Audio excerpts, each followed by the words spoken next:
బ్రతికుండగా కలిసి ఉండడం చేతకాక దెబ్బలాడుకుని చచ్చిపోయిన తర్వాత ఏడవద్దు. రామాయణ సారాంశం. దానివలన ఉపయోగం ఉండదు. ప్రవచనం చేసేటప్పుడు అలా బ్రతకద్దని చెప్పడానికి పనికొస్తుంది. బతికున్న నాళ్ళు ఒక్క పుష్పగుచ్చంలోని పువ్వుల్లా కలిసి ఉండండి అన్నదమ్ములు. అందుకే రాముడు అంటాడు యుద్ధకాండలో, ఒక చోట లక్ష్మణుడు పడిపోతే, దేశే దేశే కళత్రాణి దేశే దేశే చ బాంధవాహ తంతు దేశం నపశ్యామి ఎత్ర భ్రాత సహోదర అంటాడు. ఎక్కడికి వెళ్ళినా పిల్లనిస్తారు, ఎక్కడికి వెళ్ళినా బంధువులు స్నేహితులు దొరుకుతారు.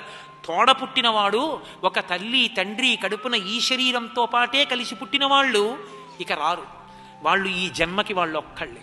వాళ్ళే నా తమ్ముడు అని పరిచయం చేస్తే వాడే, మా అక్క అంటే అదే, మా చెల్లి అంటే అదే.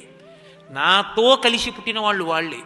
నాకు అక్క అయ్యేవాళ్ళు, తమ్ముడు అయ్యేవాళ్ళు, అన్న అయ్యేవాళ్ళు ఉండొచ్చు, కానీ ప్రధాన స్థానాలు అవి రక్త సంబంధం అయినప్పుడు ఆ స్థానాలు దెబ్బలాడుకుంటే మనుష్య జన్మకి అసలు అర్థం లేదు.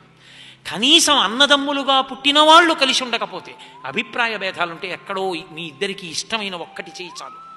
మీ అన్నయ్యకి పౌరాణికం సినిమా ఇష్టం, అన్నయ్యతో కలిసి సంతోషంగా గడపడానికి అన్నయ్యకి ఇష్టం లేనివి మానేసి అన్నయ్యతో కలిసి మాయాబజార్ సినిమాకి వెళ్ళొచ్చాలు.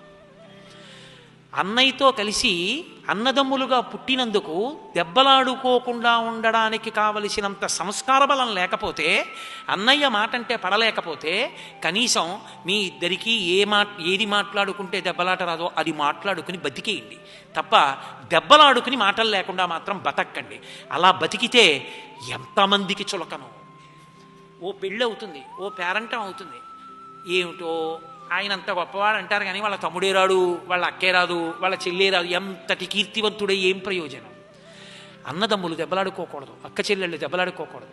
చక్కగా అక్క చెల్లెళ్ళు వస్తే ప్రేమగా చూసి పసుపు కుంకాలు పెట్టి పంపించిన ఇల్లు, అన్నదమ్ములు కూర్చుని మాట్లాడుకుని సంతోషంగా నవ్వుకుంటూ ప్రవర్తించిన ఇల్లు అసలు మనుష్యులన్నబడేటటువంటి వాళ్ళు ఉన్న ఇల్లు.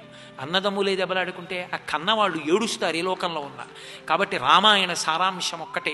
అందుకే అంతమంది అన్నదమ్ములు, చిట్ట చివరి వరకు అలా మిగిలిపోయిన అన్నలు రామలక్ష్మణ భరత శత్రుఘ్నులు.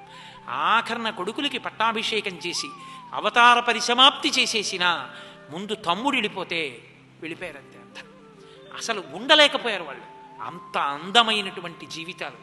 ఎలా బ్రతకాలో అన్నదమ్ములు తోబుట్టువులు మనకి నేర్పుతుంది రామాయణం.